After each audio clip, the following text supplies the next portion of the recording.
ఢిల్లీలో ముగిసిన మంత్రి గంగుల సిబిఐ విచారణ. ఢిల్లీ నకిలీ సిబిఐ ఆఫీసర్ శ్రీనివాస్ వ్యవహారంలో 9 గంటల పాటు ప్రశ్నల వర్షం కురిపించారు.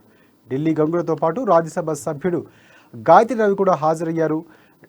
మరోమారు విచారణకు రావాలని కూడా తమకు సిబిఐ కోరలేదన్న మంత్రి. ఢిల్లీ శ్రీనివాస్ వ్యవహారంలో తమకేమీ సంబంధం లేదన్నారు కమలాకర్. అతని ఫోన్ లో అతని కాంటాక్ట్స్ లో మీ పేరు గాని మీ ఫోటో గాని ఉన్నది. తర్వాత వడ్డీరాజు రవిచంద్ర గారిది కొంత చాలా మంది వారి ఉండగా ఫోన్ నెంబర్లు ఉన్నాయి. మీరు అరెస్ట్ చేసినప్పుడు అతను fake IPS officer CBI officer తెలిసింది. కాబట్టి ఈ కాంటెస్ట్ లో మీరు వచ్చి మా ఎగ్జామినేషన్ అటెండ్ కావాలని చెప్పి నిన్న నోటీస్ ఇవ్వడం జరిగింది. ఒకటే రోజులో నోటీస్ ఇవ్వడం వల్ల మేము టైం తీసుకోవాలి. ఎందుకంటే మేము చట్టాలను గౌరవిస్తాం. చట్టం మీద నమ్మకం ఉంటుంది, మాకు న్యాయస్థానం మీద నమ్మకం ఉంటుంది. కాబట్టి వారు ఇచ్చిన టైంకు కరెక్ట్ 11 o'clock అంటే 5 minutes to 11 o'clock వరకే ఇక్కడ రావడం జరిగింది. మీరు విట్నెస్ గా రావాలి. ఒక 67 కేసు వివరాల కోసము ఒక శ్రీనివాసరావు అనే వ్యక్తి అతను గతంలో తెలంగాణ తెలుగు రాష్ట్రాల్లో ఢిల్లీలో తిరిగాడు. ఒక సిబిఐ ఆఫీసర్ అని బయట చెప్పుకొని తిరగడం జరిగింది. ఆయన సిబిఐ ఆఫీసర్ కాదు, అరెస్ట్ చేయడం జరిగింది. ఆ అరెస్ట్ చేసినప్పుడు అతని ఫోన్ లో అతని కాంటాక్ట్స్ లో మీ పేరు గాని మీ ఫోటో గాని ఉన్నది. తర్వాత వడ్డీరాజు నకిలీ సిబిఐ అధికారి శ్రీనివాసరావు వ్యవహారంలో మంత్రి గంగుల కమలాకర్ను 9 గంటల పాటు ప్రశ్నించారు సిబిఐ అధికారులు.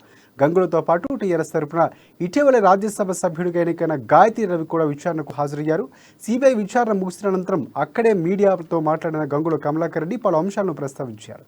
సిబిఐ అధికారుల ప్రశ్నలన్నింటికీ తాను సమాధానం చెప్పానని ఆయన అన్నారు. తనను గాయత్రి రవిని అధికారులు వేరువేరుగా విచారించారని తెలిపారు. విచారణకు మళ్లీ రావాలని తనకేమీ చెప్పలేదని కూడా తెలిపారు. నకిలీ సిబిఐ అధికారి శ్రీనివాస్తో తాము ఎలాంటి లావాదేవీలు జరపలేదని చెప్పామన్న కమలాకర్ అదే విషయాన్ని సిబిఐ అధికారులు రికార్డు చేసుకున్నారని కూడా తెలిపారు. మీరు విట్నెస్ గా రావాలి. ఒక 67 కేసు వివరాల కోసము ఒక శ్రీనివాసరావు అనే వ్యక్తి అతను గతంలో తెలంగాణ తెలుగు రాష్ట్రాల్లో ఢిల్లీలో తిరిగాడు. ఒక సిబిఐ ఆఫీసర్ అని బయట చెప్పుకొని తిరగడం జరిగింది. ఆయన సిబిఐ ఆఫీసర్ కాదు, అరెస్ట్ చేయడం జరిగింది.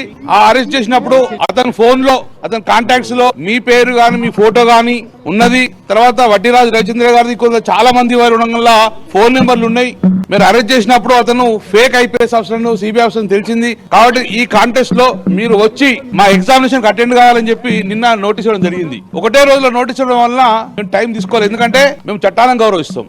చట్టం మీద నమ్మకం ఉంటుంది, మాకు న్యాయస్థానం మీద నమ్మకం ఉంటుంది. కాబట్టి వారు ఇచ్చిన టైంకు కరెక్ట్ 11 o'clock అంటే 5 minutes